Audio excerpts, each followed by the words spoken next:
I've been attached with the feeling of not waking up with you by my side.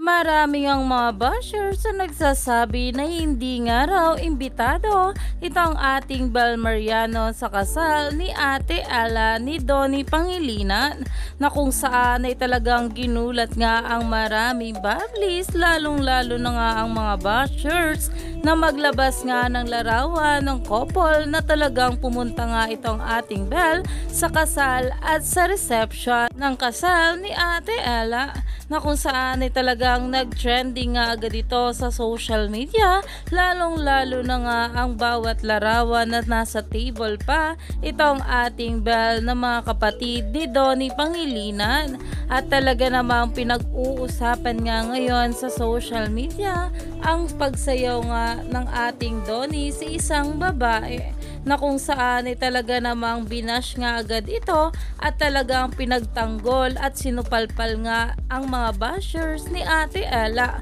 na ayon nga sa kanya, "This girl is my cousin Nika, stop this nonsense." Kaya naman talagang umani nga agad ito ng maraming komento dahil talaga namang agad pinagtanggol ni Ate Ella ang kanyang kapatid na si Donnie Pangilinan, na ayon nga dito, "Burn, go Ate Ella." Hirap talaga i-bash ang Don Bel kasi walang ka-issue-issue, kaya nagdededulu dahil alam naman natin na sa bawat pangbabash nga ng mga basher sa ating couple ay nandyan nga palagi ang mga relatives nila para ipagtanggol nga ang dalawa, lalong lalo na nga ang mga bablis na palagi na nandyan para sa ating couple. Kaya naman stay tuned lang tayo for more update.